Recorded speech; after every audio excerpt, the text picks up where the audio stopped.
خواتین و حضرات، welcome to a very special podcast episode. آج ہمارے ساتھ موجود ہیں ایک بہت ہی خاص مہمان، بٹ اسی کے ساتھ ساتھ وی ہیو ٹو کو ہوسٹس ود می، پاکستان کے جنہوں نے پاکستانی پوڈ کاسٹ اسٹارٹ کی، the pioneer of pod cost ان پاکستان. جنید اکرم میرے ساتھ موجود ہیں ایز اے کو ہوسٹ، اینڈ اسی کے ساتھ ساتھ Talha Ahad who is the founder of Pakistan's largest and first digital first news network.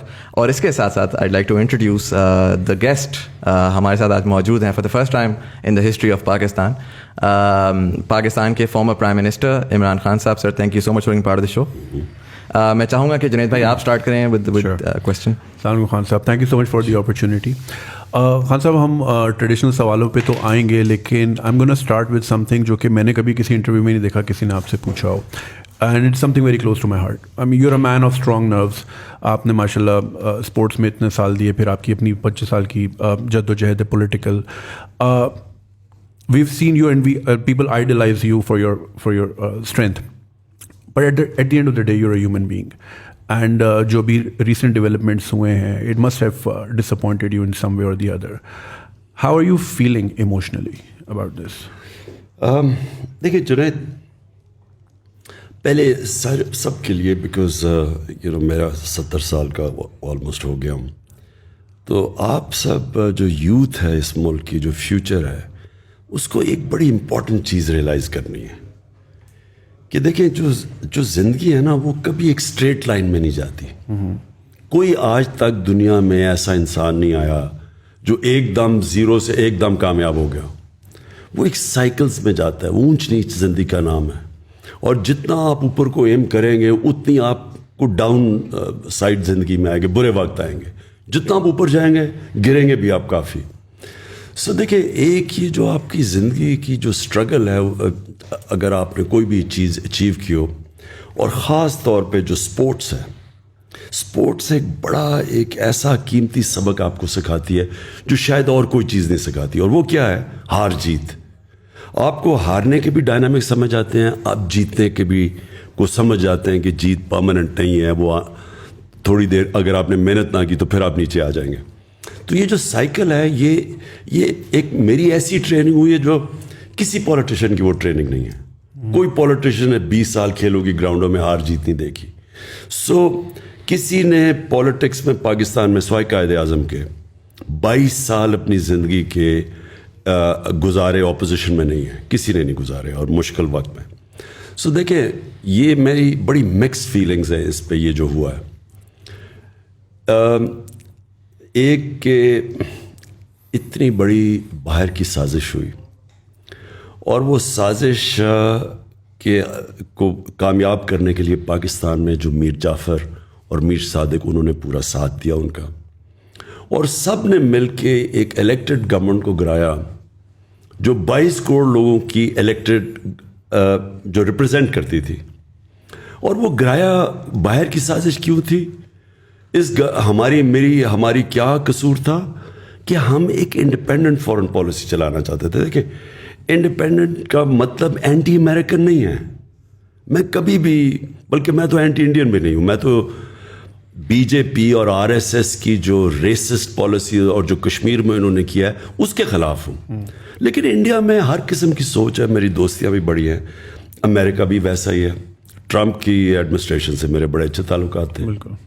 لیکن یہ جو انہوں نے کیا ہے، صرف انہوں نے اس لیے کیا کہ میں وہ پالیسیز چاہتا ہوں کہ ہماری دوستی بھی امریکہ سے رہے، لیکن جو ہمارے لوگوں کے مفادات ہیں، ہمارے جو انٹرسٹ ہے، ان کو کمپرومائز نہ کروں. میری نمبر 1 پرائرٹی 22 کروڑ پاکستانی ہے.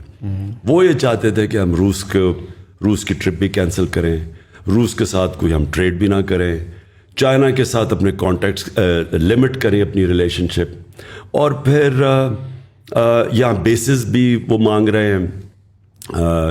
وہ چاہتے ہیں کہ افغانستان کو یہاں سے اگر انہوں نے جو بھی انٹرنیشنل ٹیررزم کو روکنا ہے تو پاکستان کو استعمال کیا جائے.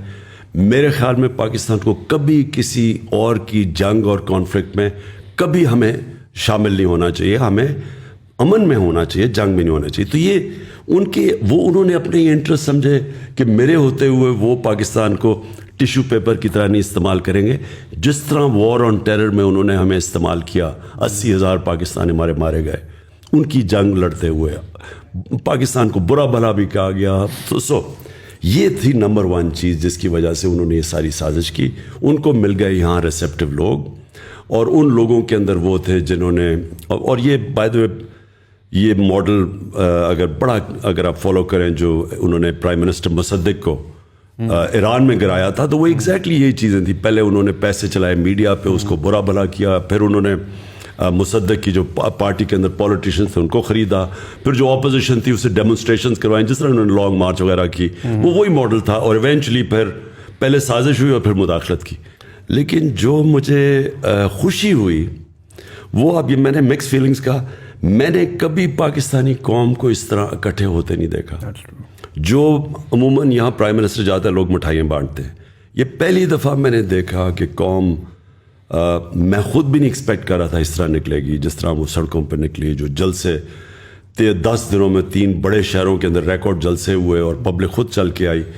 تو ایک طرح مجھے خوشی یہ ہے کہ میں اب دیکھ رہا ہوں کہ ہم ایک قوم بننے جا رہے ہیں. انفارچونیٹلی ابھی تک ہم قوم نہیں بنے, ہم بٹے ہوئے ہیں لوگوں میں, حصوں میں, فرقوں میں, صوبوں میں, لسانیت کے طور پہ کہ جی میں پٹھان ہوں, میں پنجابی ہوں, میں اردو اسپیکنگ وغیرہ. اس کے اندر میں پہلی دفعہ دیکھ رہا ہوں کہ اس ساری قوم کے اندر ایک غصہ آیا, اور ساری قوم نے یہ فیل کیا کہ ایک تو انہوں نے ہمارے ملک میں مداخلت کر کے ایک الیکٹڈ گورنمنٹ گرایا, لیکن سب سے زیادہ لوگوں کو غصہ ہے کہ اس کے کرپٹ ترین لوگ جو 30 سال سے اس ملک میں چوری کر رہے تھے, جن کے اوپر کیسز تھے, 60% لوگ ضمانت پہ ہیں کیبنٹ جن کو انہوں نے مسلط کیا, جو شریف خاندان ہے وہ یا ضمانت پہ ہے یا کنوکٹڈ ہے, ان کو اوپر مسلط کر دیا. تو یہ ڈبل غصہ ہے لوگوں کو کہ ایک تو ان کی باہر سے امریکہ نے جو مداخلت کی, دوسرا یہ چور مسلط کر دیا, اور تیسرا جو پولیٹیکل لوگوں نے اپنے آپ کو بیچا, یعنی 20-25 کروڑوں پہ بیچ کے جنہوں نے جا کے گورنمنٹ گرائی, ابھی تک کوئی عدالت نے ان کے کیس ایکشن نہیں لیا. دیکھیں نا, عدالت نے سو موٹو ایکشن بھی لے لیا, 12 بجے عدالتیں بھی کھول دی, لیکن جن لوگوں نے اپنے آپ کو بیچا ان کے اوپر کوئی ایکشن نہیں لیا جا رہا. تو اس کی وجہ سے میں جو دیکھ رہا ہوں مومنٹم, یہ انپریسیڈنٹڈ ہے پاکستان میں. تو مکس فیلنگز, ایک طرف مایوسی اور دوسری طرف خوشی کہ شاید اس کی وجہ سے ایک وہ پاکستان بن رہا ہے جو قائد اعظم کا پاکستان, جو علامہ اقبال نے سوچا تھا پاکستان کا. So you're seeing this as a blessing in disguise, whatever happened? میں سوچ رہا ہوں کہ یہ جو اب اگلا پاکستان کا فیز آ رہا ہے, اور بائی دا وے اس کے اندر یہ جو چینج آیا ہے, اس کے اندر سوشل میڈیا کا بہت بڑا ہاتھ ہے, کیونکہ انہوں نے میڈیا کو تو کنٹرول کر لیا. آپ نے دیکھا ہمارے زبان میں کہتے ہیں جی میڈیا کے اوپر پابندیاں, اس باری کلیم ڈاؤن کیا میڈیا میں, سوائے 1-2 چینلز کے, اور ان کو ہم سلام کرتے ہیں. انہوں نے میڈیا کے اوپر پورا کنٹرول کیا, لیکن اس کے باوجود سوشل میڈیا کی وجہ سے اتنا شعور ہے, قوم اتنی بیدار ہو چکی ہے کہ آپ نے دیکھا کہ یہ مومنٹم بلڈ. اور جب انشاءاللہ میں یہ اسلام آباد حقیقی آزادی مارچ کی ڈیٹ دوں گا, میری ایک کنٹینشن ہے, میری ایکسپیرئنس ہے 26 سال کا پالیٹکس میں, کہ یہ سب سے زیادہ پاکستان کی تاریخ میں پبلک نکلے گی. So just adding to what Junaid Saab said, how do you feel about JKT and Aleem Khan? شروع میں آپ کے ساتھ بہت کلوزلی انہوں نے سپورٹ کیا ایٹ دیٹ ٹائم جب بالکل پی ٹی آئی ڈیولپ ہو رہی تھی, الیکشنز میں بہت زیادہ آپ کو آنے میں کیا, اور سڈنلی اس موقع کے اوپر they have change the sides, اور ابھی ملاقاتیں بھی ہوئیں. سو وہ ویژولس دیکھ کے وٹ واز یور فیلنگ؟ دیکھیں, دونوں کی کنٹریبیوشن بڑی تھی. دونوں آج سے 11 سال پہلے پارٹی کے اندر آئے تھے. پارٹی یاد رکھیں 26 سال سے چل رہی تھی. تو جب پارٹی اٹھی, جب ہمارا مینار پاکستان میں 30 اکتوبر 2011 کو ایک دم ایکسپلوڈ کی پاکستان کی پولیٹکس میں پی ٹی آئی, تو دونوں اس کے بعد جوائن کیا, اور دونوں نے محنت بھی کی. جو مجھے ڈس اپوائنٹمنٹ ہوئی ان کے اوپر وہ یہ کہ انہوں نے محنت کی, لیکن کیا محنت کی اس آئیڈیل کے لیے جس کی وجہ سے میں 26 سال پہلے پولیٹکس میں آیا تھا. میری پاکستان میں ایک وہ آدمی جس کو اللہ سب کچھ دے چکا تھا, میں تو پالیٹکس میں ایک آئیڈیلزم لے کے آیا تھا کہ ہم نے ایک نیا پاکستان بنانا ہے جو ایک فلاحی ریاست بنے گی جدھر رول آف لا ہوگا, قانون کے سامنے سب ایک برابر ہوں گے. کیا ان کے وہی آئیڈیلز تھے؟ اور انفارچونیٹلی میں سمجھتا ہوں کہ ان کا اور مقصد تھا وہ پاور میں آنے کا, وہ ان کا وہ آئیڈیل نہیں تھا جو میرا تھا. میرے خیال میں وہ پاور میں وہ, اور وہ پھر واضح بھی ہو گیا کیونکہ اگر ان کا وہ آئیڈیل ہوتا تو وہ آج ان لوگوں کے ساتھ نہ کھڑے ہوتے جن کو میں 26 سال سے کہہ رہا ہوں کہ ملک کے سب سے بڑے ڈاکو ہیں. میں تو بلکہ چوروں کی وجہ سے تو آیا تھا پالیٹکس میں. میں نے تو پہلے دن سے کرپشن کو مین ایشو اٹھا کے ان دونوں جو فیملیز ہیں جو لوٹ رہی تھیں ملک کو, ان کے خلاف آیا تھا. اگر آج وہ ان کے ساتھ چلے گئے ہیں تو اس کا مطلب کہ ان کا یہ تو آئیڈیل نہیں تھا رول آف لا. انصاف کی تحریک جو تھی, رول آف لا کا مطلب قانون کے سامنے سب ایک برابر. میرے خیال میں وہ بھی جب ان کا یہ نہیں تھا, وہ بھی سمجھتے تھے کہ پاور میں آ کے تو وہ پاور کی پریولیجز انہوں نے استعمال کرنی تھی. دیکھیں پاور میں آ کے پیسہ میری اگر بزنس ہو, میں پاور میں آ کے تو بڑے آرام سے پیسے بنا سکتا ہوں, میں ہر طرح پریویل کر سکتا ہوں. اگر میں ریل اسٹیٹ میں ہوں تو میں انلیگل زمین کو پاور میں آ کے لیگل کروا سکتا ہوں, گرین کو گرے کروا کے اربوں روپیہ بنا سکتا ہوں. میرے تو بڑا آسان ہے. آج اگر مثلا ملک ریاض پاور میں آ جائیں تو ملک ریاض تو دنیا کے سب سے امیر آدمی بن سکتے ہیں کیونکہ پاور میں تو آپ کے پاس سب اپرچونیٹیز ہیں. سو بزنس اگر آپ نے کرنی ہے تو آپ علیحدہ رہیں. میری نظر میں اگر پالیٹکس کرنی ہے تو ایک ہائر آئیڈیل کے لیے آئے. میں نہیں ابھی اپنے لیے بنا سکتا تھا. نواز شریف نے جتنی دیر میں نے پرائم منسٹر رہا ہوں, نواز شریف تب تک 18 فیکٹریاں بنا چکا تھا. نیشنلائز بینک سے پیسے لے کے فیکٹریاں بنائی اور پھر وہ قرضے معاف کروا لیے. تو یہ تو چوری ہے, یہ بزنس نہیں ہے. تو میں سمجھتا ہوں کہ جو پاور میں آئے, اور انشاءاللہ اب جس کو میں ٹکٹ دوں گا اپنی پارٹی کے اندر, میں اس سے پہلے پلیج لوں گا کہ اگر آپ کوئی بزنس کرنا چاہتے ہیں پاور میں نہ آئیں. اگر آپ پاور میں آتے ہیں تو یہ نہ سمجھنا کہ میں آپ کی بزنس کو فائدہ کرواؤں گا انلیگلی. تو انفارچونیٹلی جہانگیر کا پھنس گیا ایشو وہ چینی کی, جب قیمتیں اوپر گئیں تو جب شوگر مافیا کے اوپر پہلی دفعہ انکوائری بٹھائی تو ادھر ڈفرینسز آ گئے. علیم خان کا یہ ہے کہ انہوں نے 300 ایکڑ زمین لے لی راوی کے اندر, وہ لیگل کروانا چاہتے تھے اور راوی کے بیڈ کے اوپر انلیگل ہے زمین. پلس ان کے کیسز نیب میں بھی تھے, ان کے کیسز یہ پینڈوراز پیپر میں بھی ان کا نام آ گیا. تو وہ میرے خیال میں وہ میرے سے ایکسپیکٹ کرتے تھے کہ جب میں, کیونکہ ہم پاور میں ہیں تو ہم وہی چیزیں کریں جو نواز شریف اور یہ زرداری کرتے آئے ہیں کہ پاور میں آ کے سارے غلط کام جائز کروا دیں. تو ڈفرینسز ادھر سے ہوئے ہیں اور اب وہ جدھر چلے گئے ہیں کلیئرلی یہ ہے کہ ان کے لیے کرپشن کوئی ایشو نہیں ہے. تھوڑا سا میں اس کا اگر زوم ان کروں, ظاہر آپ نے ایک بڑے لیول پہ تو آپ نے کہا کہ دیر فارن کنسپریسی اور ایک یہ کہ باہر کی سازش ہے جس کے اندر جو ہے وہ دوسرے ملک ملوث ہیں. اگر میں لیکن تھوڑا زوم ان کروں پالیٹیشینس کو, چلے آئی انڈرسٹینڈ آپ کی پالیٹکس بھی یہ رہی ہے کہ politicians have been corrupt in Pakistan and it's easily believable as well. But then we saw کہ انسٹیٹیوشنز میں بہت ساری چیزیں ہوئی. ہم نے دیکھا رات کو عدالت بھی کھلی, ہم نے اور بہت ساری چیزیں دیکھی. ہم ٹویٹر پہ جاتے ہیں تو people are very aggressive towards institutions these days.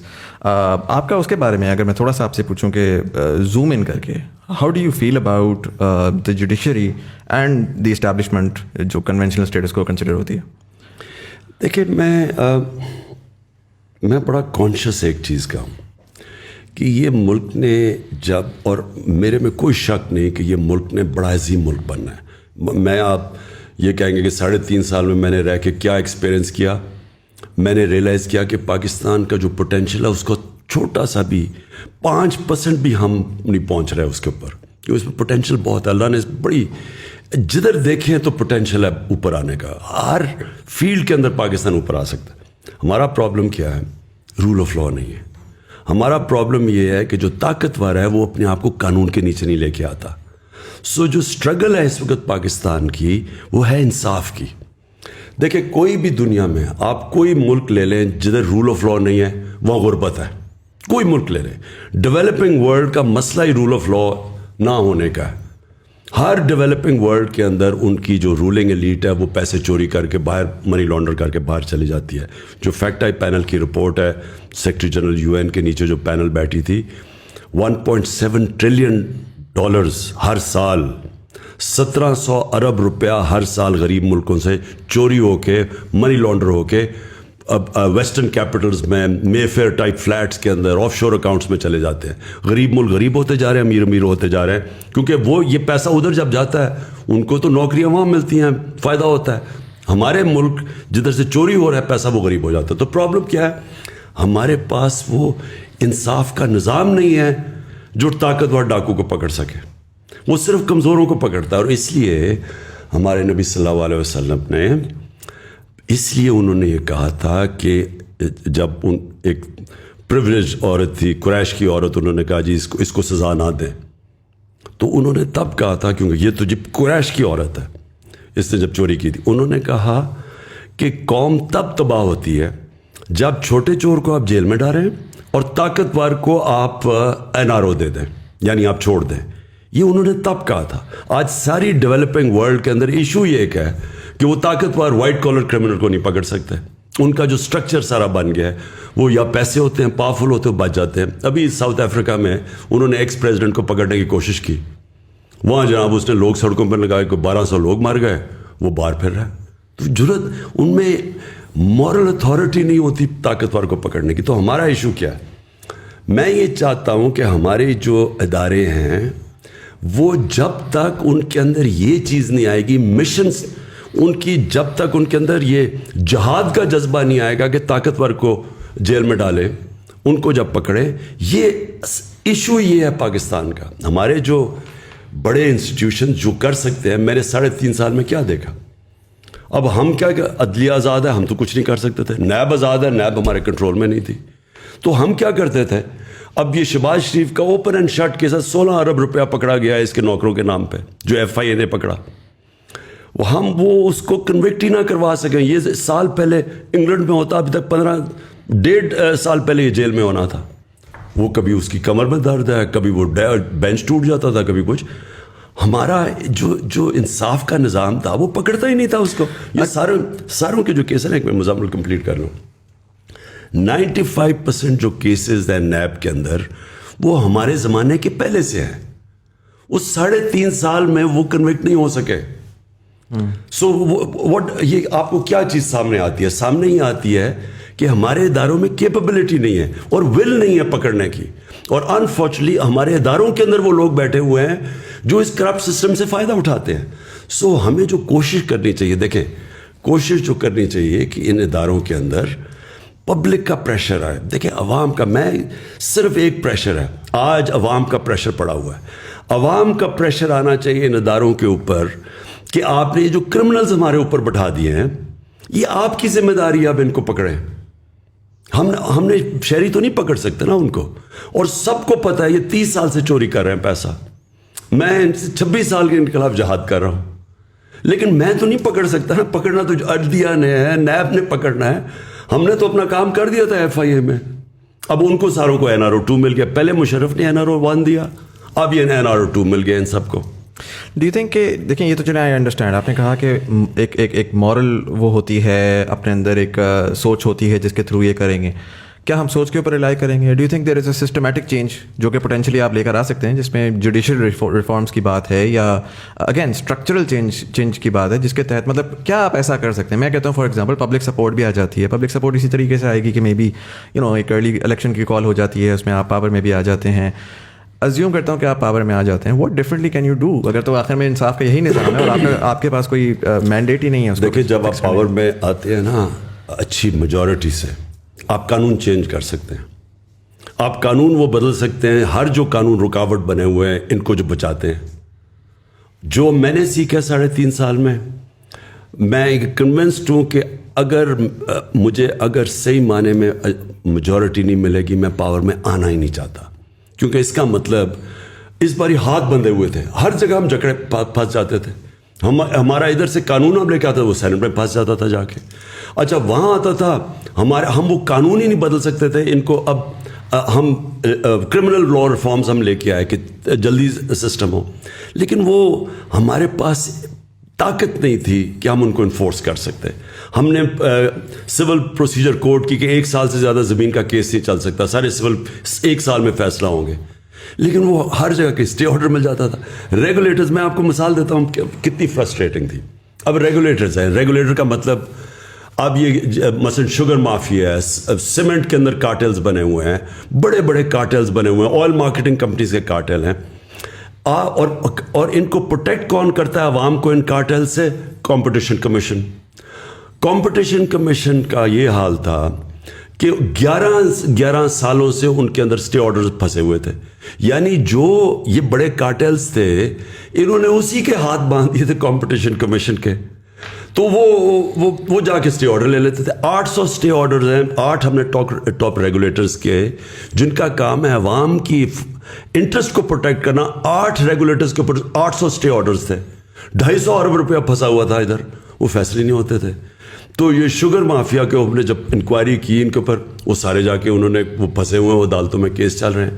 سو ہمیں جب تک آپ کے پاس پاور نہ ہو, آتے ساتھ ہی لیجسلیشن کریں, ٹائم لمٹ کریں, ان کو فورس کریں. اور پاور سے جب آپ کو یہ فکر نہیں ہوتی کہ آپ کی گورنمنٹ کو کوئی ٹاپل کر دے گا, جب پاور سے آتے ہیں تب آپ یہ ساری چیزیں کر سکتے ہیں. سو اس لیے میں نے یہ آپ کو کہا کہ انشاءاللہ اگر باری ملی تو پاور سے ملے تاکہ ہم یہ ساری چیزیں بڑے بڑے کارٹلز مافیاز کو ٹیک آن کر سکیں.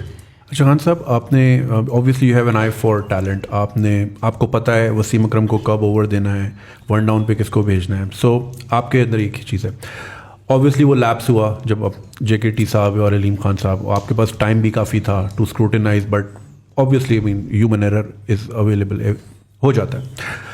اگر ابھی آپ ارلی الیکشن میں جاتے ہیں, so do you think you have enough time 3 مہینے میں کہ آپ اس طرح کے سچے اور کھرے لوگ بھی ڈھونڈ پائیں اور آپ کو پھر الیکٹیبلس کی طرف نہ جانا پڑے, کیونکہ پھر اس کے بعد آپ دوبارہ پھر ویسے ہی بلیک میل ہوں گے جس طرح ابھی اس بار ہوا.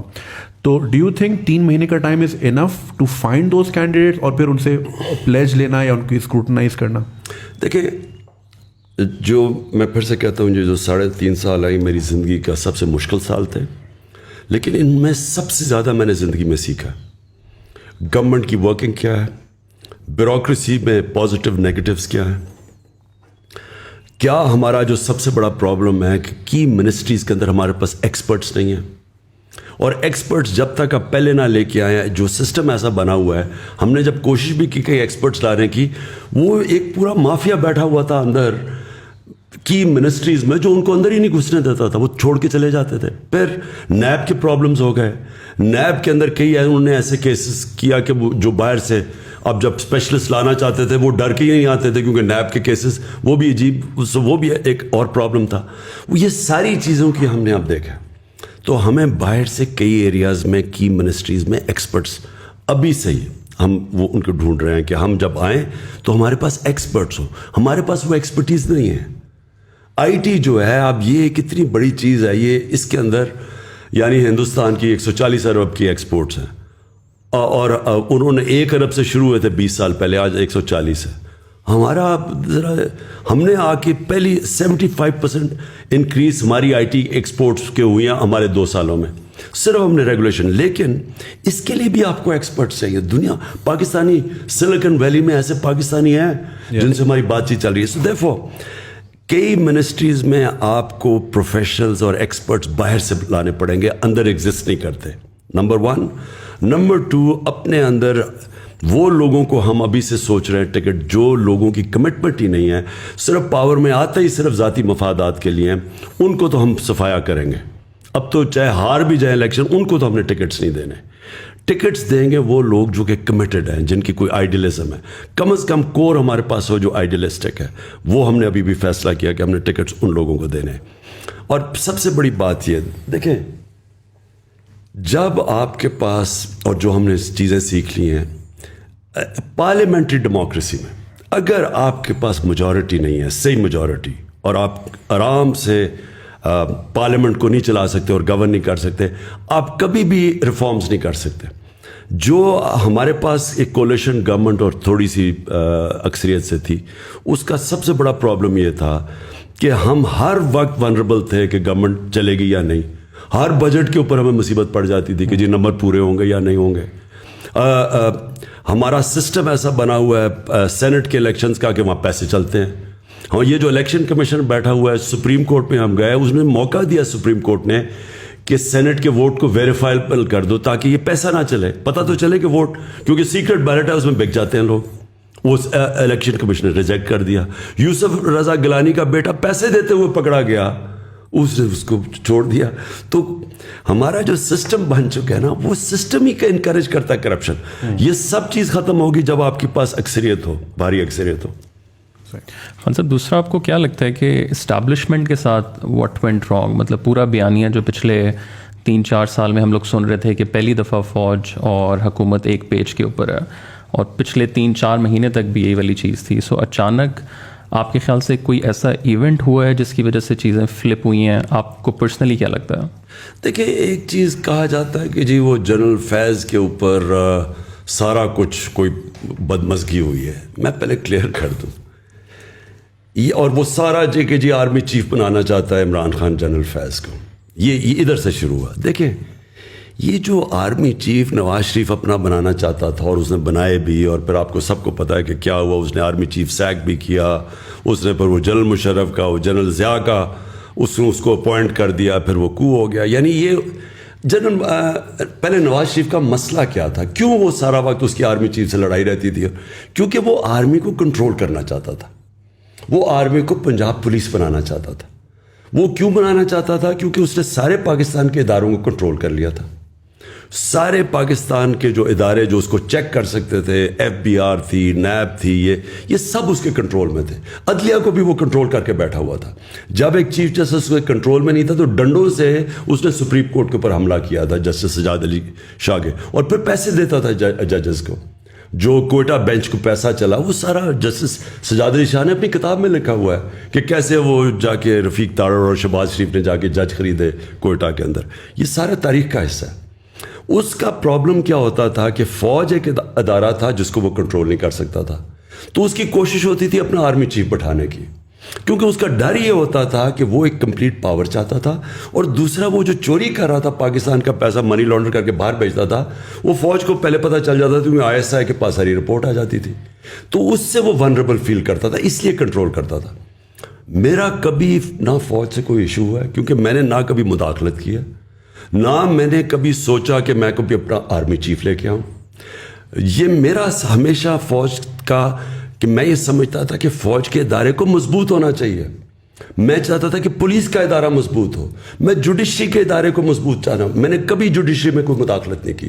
میں نے پولیس سے کبھی کسی پولیس جتنے بھی IGs آئے ہیں پنجاب کے, KP کے, ہمارے نیچے, کسی سے پوچھیں, ایک کو میں نے نہیں کہا انتقامی کارروائی کرو, جھوٹے پیپرز بناؤ. سندھ کے اندر سب کے اوپر جھوٹی FIRs ہے. ابھی انہوں نے ہمارے اوپر جھوٹی FIR پھر بنا دی ہے, پہلے انہوں نے بنائی تھی. مجھے ایک آدمی بتائیں جس کے اوپر ہم نے کوئی جھوٹی FIR اپنے زمانے, کیونکہ جب آپ پولیس سے غلط کام کرواتے ہیں وہ اپنے بھی کرتی ہے. بیوروکریسی کے کبھی کوئی مجھے کہے کہ میں نے بیوروکریٹ کو کہا کہ تم غلط کام کرو, کیونکہ ملک چلتے ہیں مضبوط اداروں پہ. لہٰذا میرے کبھی بھی خیال نہیں تھا کہ میں فوج کے اندر انٹرفیئر کروں. میرا صرف ایک ایشو تھا, مجھے یہ پتہ چل گیا تھا ایک کہ یہ افغانستان کے اندر, میں پچھلی گرمیوں کی بات کر رہا ہوں, کہ افغانستان میں پاسبلٹی سول وار کی. مجھے ڈر یہ لگا ہوا تھا کہ اگر, کیونکہ افغان اور طالبان کی جب امریکن جائیں گے وہاں سول وار ہوگی, اس کا فال آؤٹ آنا تھا پاکستان کے اوپر. فال آؤٹ پھر بھی آیا, ہمارے کئی فوجی پتہ نہیں کتنے شہید ہوئے ہیں جب سے جو آزاد ہوا افغانستان.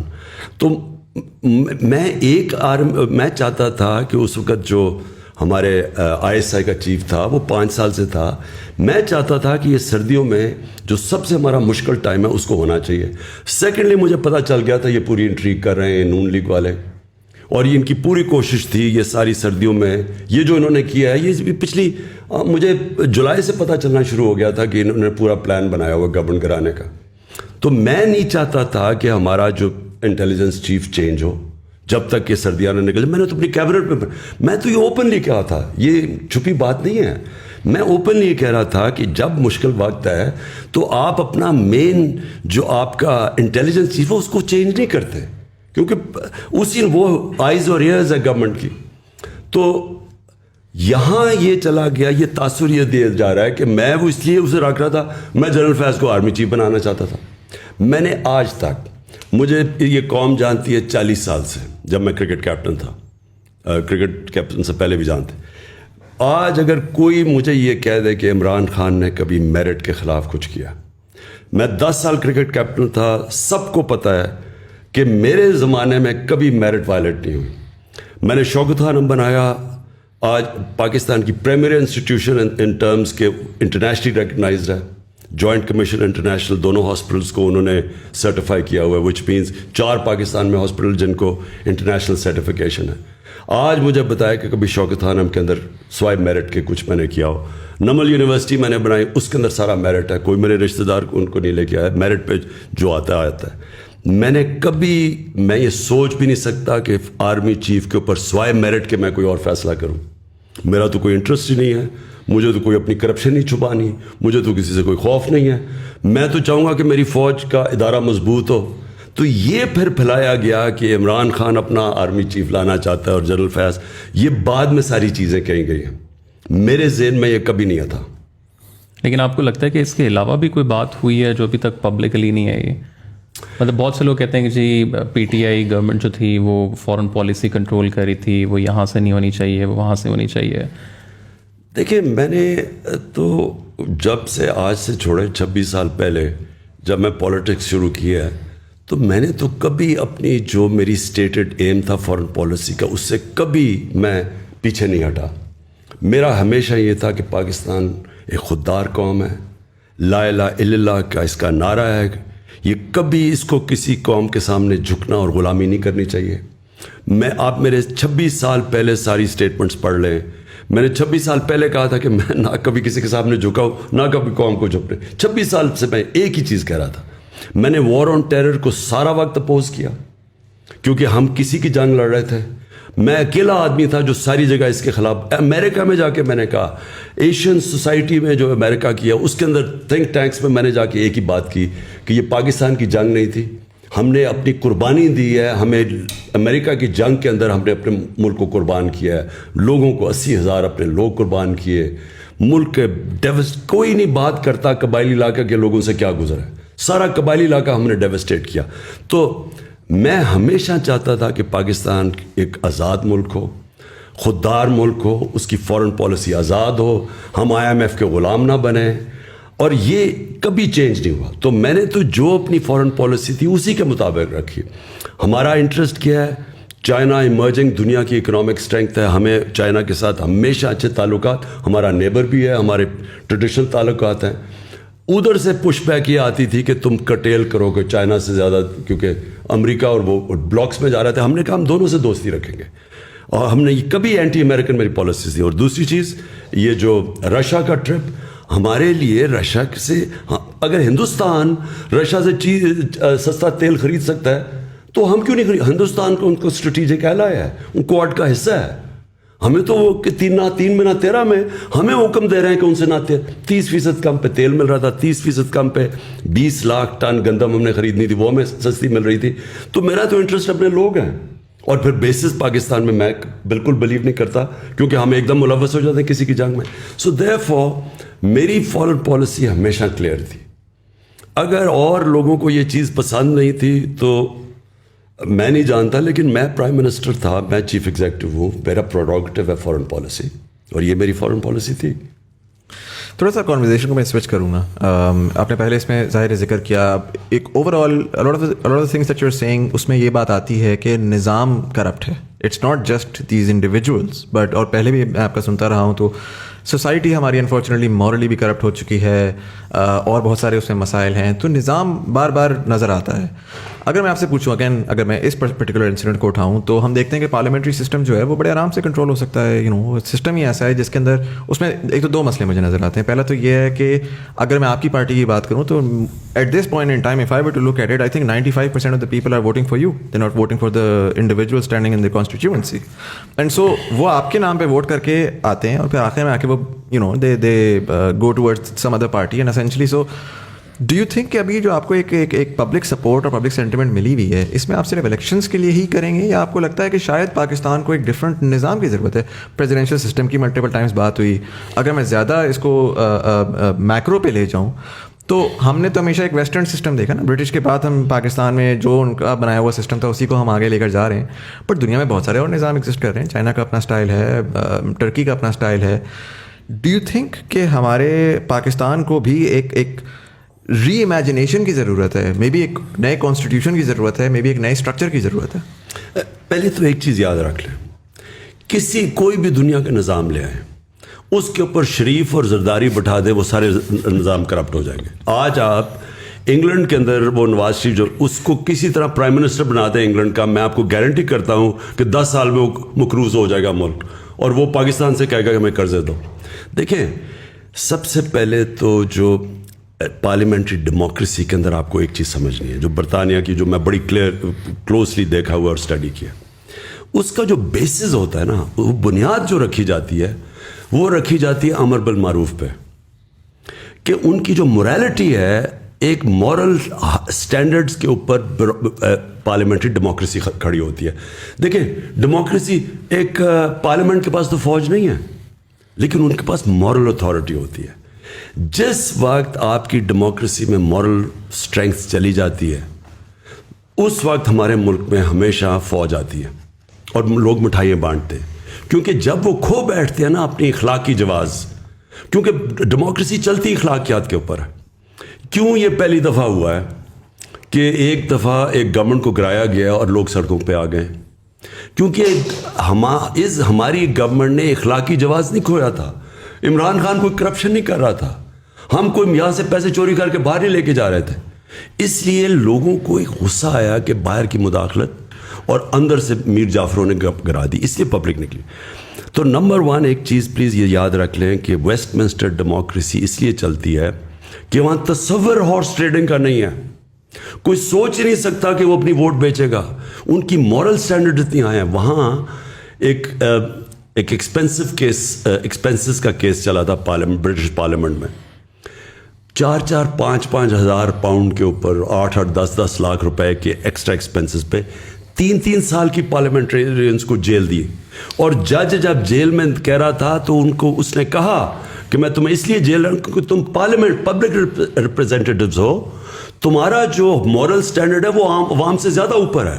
تو اس نے ان کو 3 سال کی جیل ڈال دی.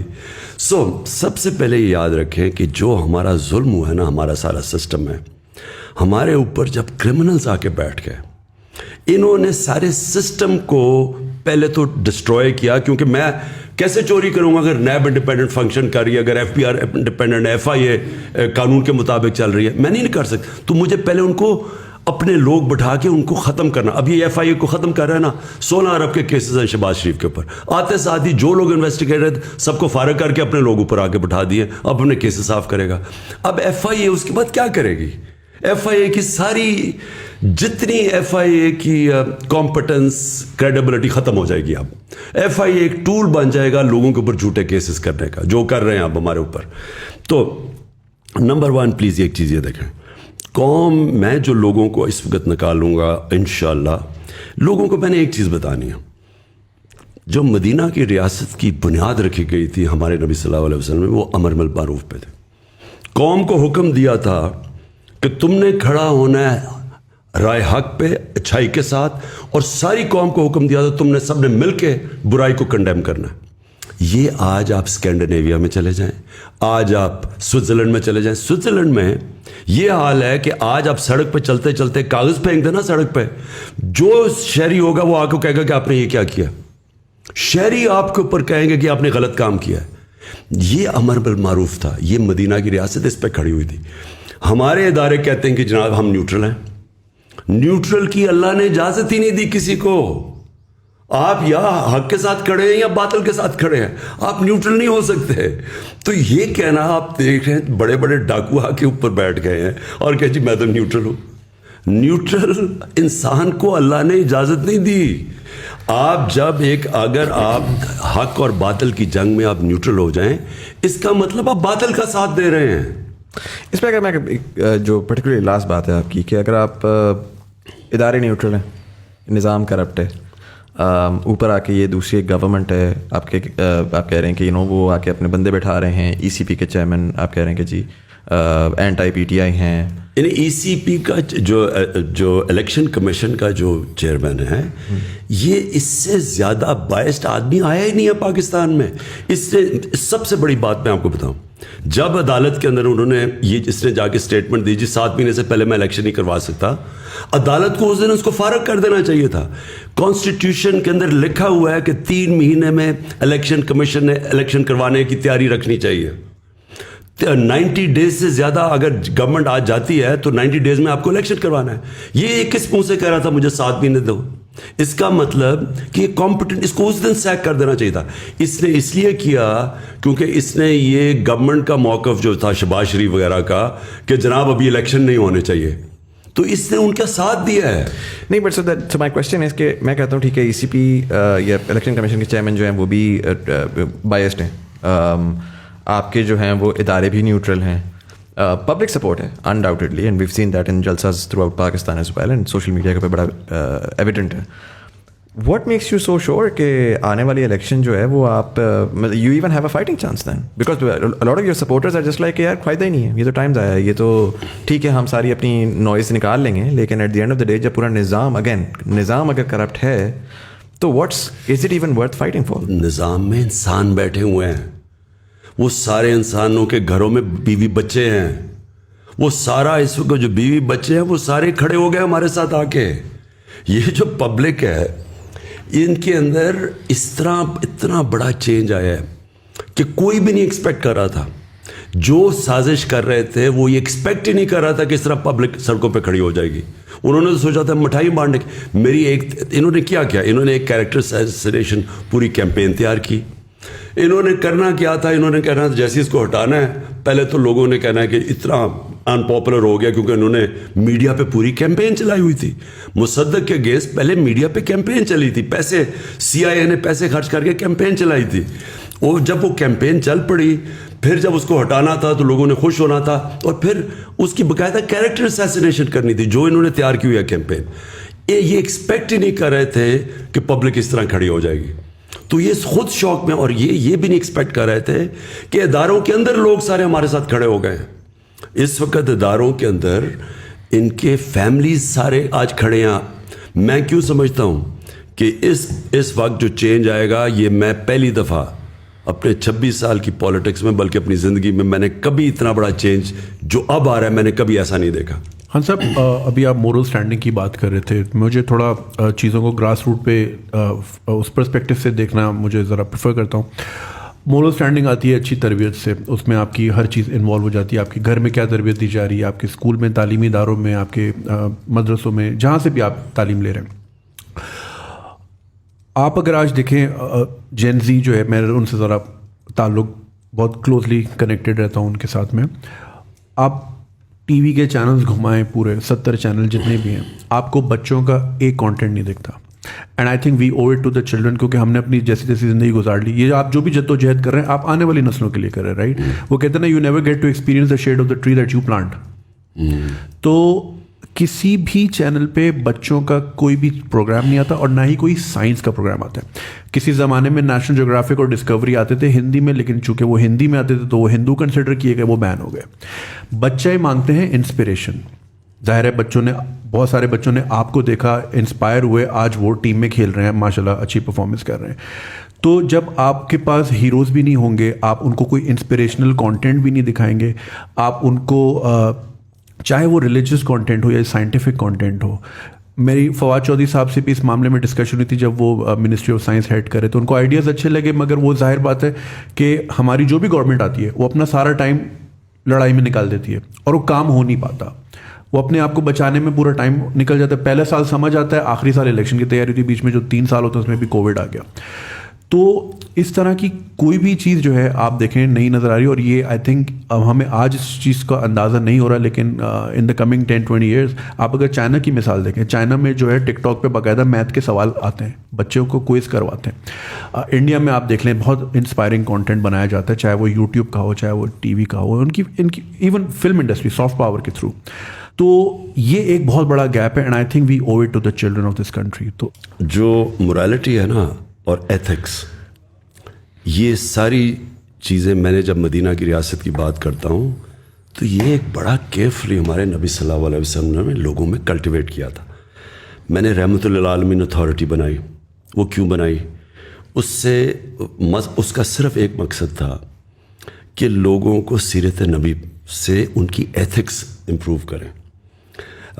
بچوں کو نبی صلی اللہ علیہ وسلم جو دنیا میں کبھی اس طرح کا اتنا عظیم انسان نہ آ سکتا نہ آیا, ان کی زندگی سے وہ بتائیں تو صحیح کہ وہ کیا ریولوشن آئی ہے. دیکھیں لوگوں کو یہی نہیں پتا کہ جب وہ 10 سال میں 622 سے لے کے 632 تک وہ جو ان کے 10 سال تھے مدینہ میں, وہ دنیا کا سب سے بڑا انقلاب آیا. آپ کو پتہ ہے جو ٹوٹل لوگ مرے جنگوں کے اندر 10 سالوں میں وہ 1200 تھے, 1200-1300 ٹوٹل لوگ مرے. سو ایکچولی وہ ایک فکری انقلاب آیا تھا, وہ ذہن چینج ہوئے تھے, انسان چینج ہوئے تھے. وہ جب تک آپ سیرت نبی نہ پڑھیں تو آپ کو پتہ ہی نہیں چلے گا کہ وہ کیا ہوا تھا. ہم نے اس لیے فیصلہ کیا کہ بچوں کو پڑھائیں سیرت نبی. اور میں نے پھر یہ بھی, کیونکہ اس وقت بہت بڑا اسالٹ ہے ویسٹرن کلچر, میں سب سے بہتر جانتا ہوں, میں نے اتنی زندگی 30 سال یعنی آف اینڈ آن وہاں گزارے.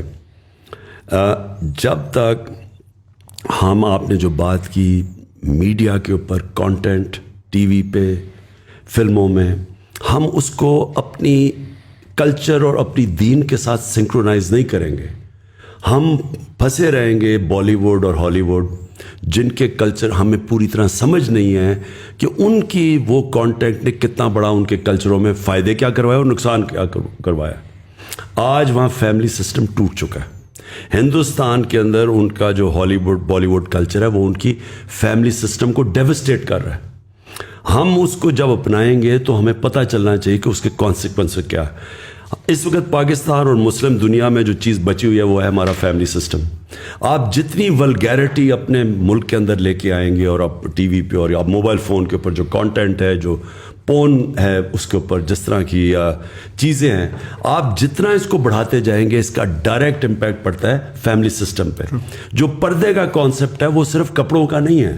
سارا پردے کا اگر آپ صحیح معنی میں کوئی ایکسپلین کریں لوگوں کو, اس کے پاس فلسفہ ہے کیا, وہ بیسکلی فیملی سسٹم کو بچانے کے لیے. آپ جتنی ولگیرٹی بڑھائیں گے, فحاشی بڑھائیں گے, آپ کا فیملی سسٹم افیکٹ ہو. ہالی ووڈ کے اندر ایک شادی کی ایوریج لائف سپین 2.5 سال ہے. 2.5 سال شادی لاسٹ کرتی ہے, کیونکہ وہ جو لائف سٹائل ہے اس میں خاندانی نظام چلتا نہیں ہے. تو میں یہ چاہتا تھا کہ پہلے تو ہم بچوں کی تربیت کروائیں اسکولوں سے سیرت نبی سے, کیونکہ انہوں نے مدینہ میں یہی امر بالمعروف اس کی بیسس رکھی تھی سوسائٹی میں. سیکنڈلی ہم کاؤنٹر کریں, جس طرح میں وہ ترکی کا جو سیریل تھا ٹی وی ارطغرل, اس کو میں جو یہاں لے کے آیا تھا پریزیڈنٹ اردوغان سے بات کر کے, اس کا مقصد یہ تھا کہ ہم آلٹرنیٹ لوگوں کو دکھائیں کہ ایک ایسا کلچر ہے جس میں یہ سارا جو فحاشی ہے, جو یہ بالی ووڈ وغیرہ جو گند ہے بالکل, جو تباہی کر رہا ہے, وہ ادھر بھی تباہی کر چکا ہے. ہالی ووڈ کے اندر جو ہم نے اپنی پہلے ایڈلٹس ہوتی تھیں 50 سال فلم کیا ہوتی تھی, اور آج آپ دیکھ لیں اور اس کا ایفیکٹ دیکھ لیں معاشرے میں. تو ہمیں دیکھیں کلچر ایکسچینج ہمیشہ ہوتا ہے, لیکن ایک ملک میں ابیلٹی ہونی چاہیے کہ کون سی کلچر کی چیزیں ہم نے لینی ہے اور کون سی نہیں لینی. آپ اگر پوری طرح چیزیں لے آئیں گے, اس کا جو آپ کو کانسیکوینسز ہی نہیں پتا کہ آپ کی سوسائٹی پہ کیا ہو. اس کا سب سے بڑا آج کانسیکوینس ہے کہ آپ فاسٹسٹ رائزنگ کرائم آج پاکستان میں, جب میں نے آئی جیز بلا کے ان سے چیک کیا تو چائلڈ ابیوس اور ریپ یہ سب سے تیزی سے بڑھ رہی ہے پاکستان میں کرائم.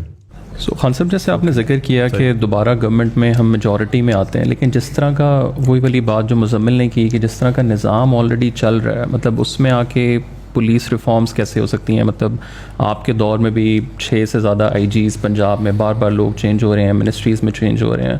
سو اس دفعہ ایسی کیا چیز ہے جو ڈفرینٹ ہوگی؟ اور اس سے بھی زیادہ اگر آپ جو اداروں والی سائڈ ہے وہ, مطلب آپ کے خیال سے وہ ابھی بھی نیوٹرل ہی رہیں گے جب آپ آتے ہیں, یا وہ آپ کو سپورٹ کریں گے؟ اور ایک بہت بڑا جو نیریٹو پچھلے 60 سالوں سے پاکستان میں کہ جی ان کی سپورٹ کے بغیر تو آپ آ ہی کوئی نہیں سکتا. سو جتنی مرضی آپ کے پاس پبلک آ جاتی ہے, ڈو یو فیل لائک کہ یو ول کم بیک؟ دیکھیں, اس کو جب پبلک اس طرح موبلائز ہو جائے نا, دنیا کی تاریخ بتاتی ہے اس کو کوئی نہیں روک سکتا. میں نے تو ایک دفعہ اس طرح کی موبلائزیشن دیکھی تھی, اور اس میں کوئی شک نہیں کہ تب واقعی ایک فری اینڈ فیئر الیکشن ہوا تھا 1970 میں ذوالفقار علی بھٹو کا. لیکن میں نے تب جو پبلک دیکھی تھی نہ, یعنی وہ انپریسیڈنٹ سی چیزیں ہوئی ہیں کہ ان نون لوگوں کو اتنے ووٹس پڑے اور جب پیپلز پارٹی کا ویو آیا تھا ادھر اور مجیب الرحمان کا ویو آیا تھا ایسٹ پاکستان میں, تو اس سے کوئی نہیں روک سکتا جب اس طرح کا ویو آتا ہے. لیکن اس میں کوئی شک نہیں کہ فری اینڈ فیئر الیکشنز تھے. لیکن میری کنٹینشن یہ ہے کہ پاکستان بدل گیا, اس کو اب کوئی روک نہیں سکے گا. یہ جب پبلک کا ایک فیصلہ ہو جائے نا, جب پبلک ایک طرف, جس طرح میں دیکھ رہا ہوں کہ پبلک اب جو شعور آ گیا ہے, جو نکل گئی ہے, میں نہیں سمجھتا کہ, اور دیکھیں اداروں کے اندر پھر سے میں بتاتا ہوں انسان ہوتے ہیں, وہ نہیں روک سکتے, وہ روکنا چاہیں گے بھی نہیں. ان کے اندر سے, اداروں کے اندر سے پریشر ہوگا, کوئی نہیں روک سکتا اس کو. اچھا خان صاحب, اس میں مجھے یہ بتائیے گا کہ آپ نے تھوڑی دیر پہلے آپ نے ویسٹ منسٹر ڈیموکریسی کا بھی تذکرہ کیا, اور ہم دیکھتے ہیں کہ پچھلے 3 سال میں آپ ظاہر فائر فائٹنگ میں بہت زیادہ لگے ہوئے تھے. ایک سارٹ آف ہنگ پارلیمنٹ تھی اور اس میں ظاہر ہے کہ وہ چیز بڑی مشکل تھی. But one thing that has been missing, and اس کو میں تھوڑا سا کانٹیکسٹ اس میں بلڈ کروں گا. سوال میرے اس طرح دماغ میں آیا کہ پہلا تو یہ ہوا کہ اگر میں ٹویٹر دیکھوں تو آج کل بڑا ایک کویسچن مارک ہوا ہے, سب کہہ رہے ہیں کہ جی خان صاحب کی سیکیورٹی کو بڑا ہے, ایک تھریٹ ہے. اسپیس میں بھی آپ نے, لوگوں نے اس کے اوپر بہت زیادہ بولا اور آپ نے اس پہ جواب دیا کہ اللہ تعالیٰ کے اوپر ہے, which is fine. But the way that I see it, I feel like کہ right now it's literally Imran Khan اور نتھنگ, رائٹ. اینڈ جب آپ نے ایک اتنی بڑی پارٹی بنائی, 26 سال کی آپ کی جدوجہد ہے, آپ نے اس پارٹی کو اسٹرکچر اور کانسٹیٹیوشن پراپرلی دے کر اس کو انفورس کیوں نہیں کیا؟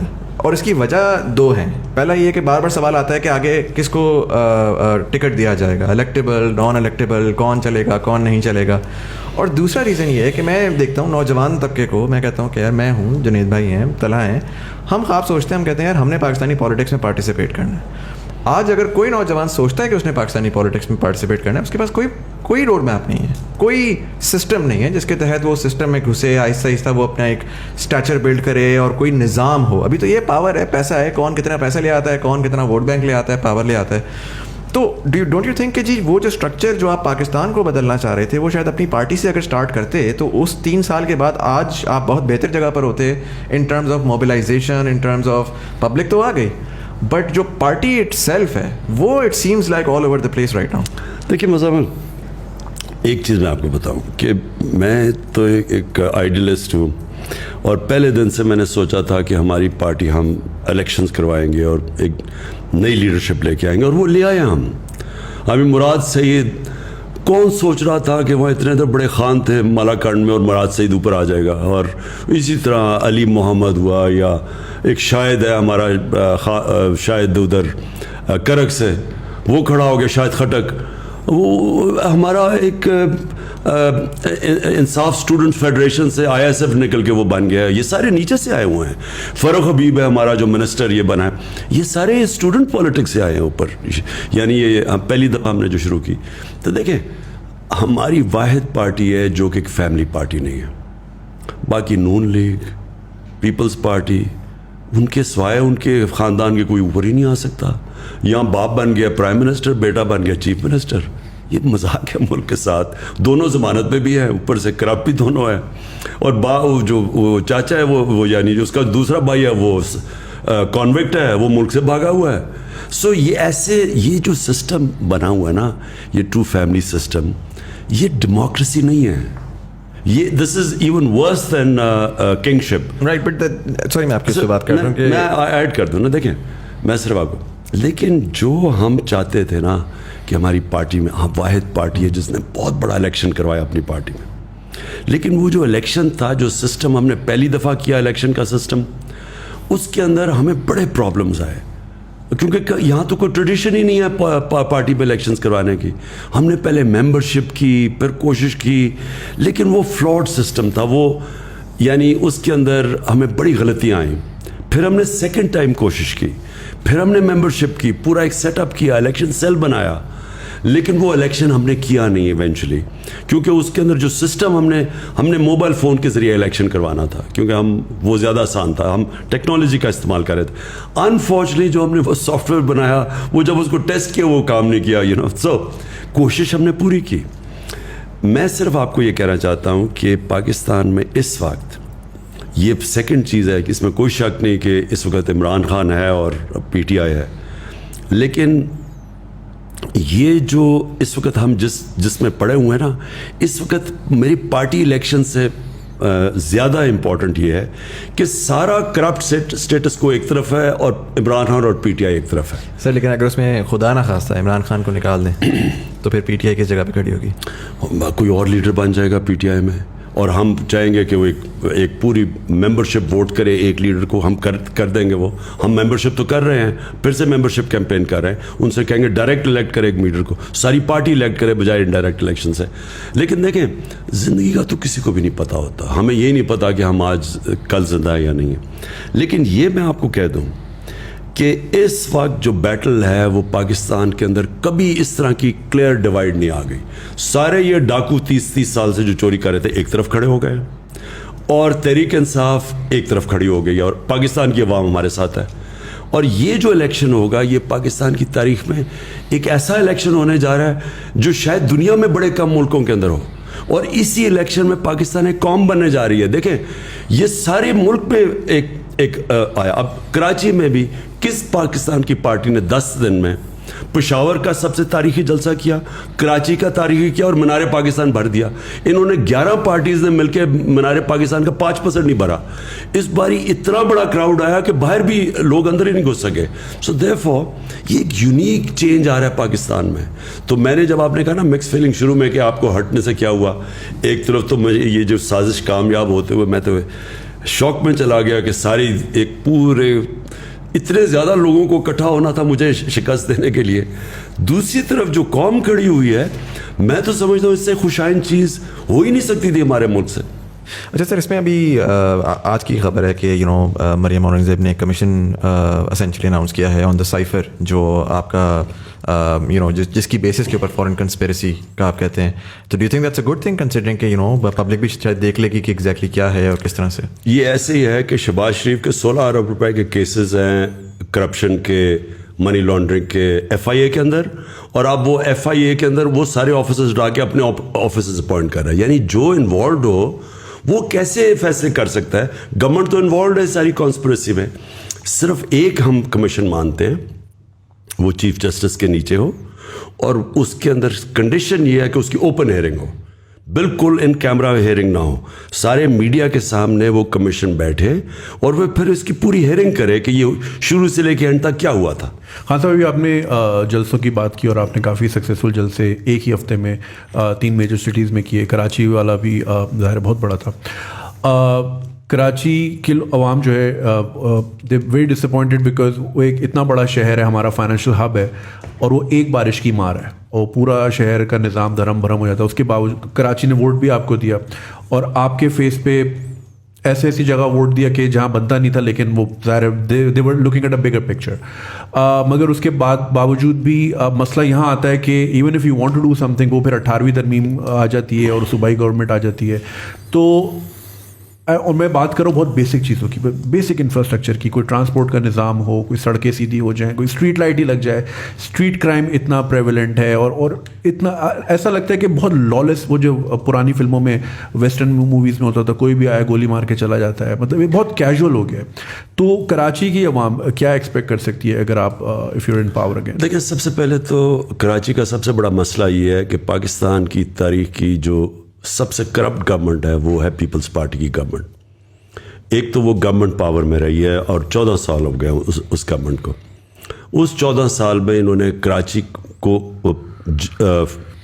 نقصان تو پہنچایا ایک طرف, لیکن دوسری طرف انہوں نے جو ادارے تباہ کیے, جو پولیس کے اندر غلط بھرتیاں کیں, پولیس میں یعنی سندھ کی پولیس کے اندر انہوں نے کرپٹ ترین لوگوں کو رکھا ہوا کیونکہ خود کرپٹ ہے. اس سے کیا ہوا ہے؟ سب سے پہلے تو کراچی میں جو لالسنس ہے, اگر آج رینجرز آپ ہٹا دیں تو کراچی تو فری فار آل ہو جائے. جو بھی تھوڑا بہت قانون ہے وہ جو لا اینڈ آرڈر ہے وہ رینجرز کی وجہ سے. اس کا مطلب گورنمنٹ تو فیل ہو گئی. اس کا مطلب جو کام گورنمنٹ کا تھا یہ رینجرز کا تو کام لا اینڈ آرڈر نہیں ہے. لیکن اس سے سب سے بڑی چیز یہ کہ دیکھیں کراچی جس طرح لاہور ہے, جس طرح اسلام آباد ہے, جو بڑے بڑے شہر ہیں, جس طرح پشاور ہے, ملتان ہے, جب تک یہاں سٹی گورنمنٹس نہیں بنیں گے, جس طرح لنڈن کیا, لنڈن میئر ہے, وہ پوری ایک گورنمنٹ ہوتی ہے. لنڈن کو چلانے کے لیے ایک سپریٹ گورنمنٹ ہوتی ہے, وہ ڈائریکٹلی الیکشن سے وہ آتی ہے. ہم نے جو لوکل گورنمنٹ سسٹم بنایا ہے اس میں ڈائریکٹلی الیکٹڈ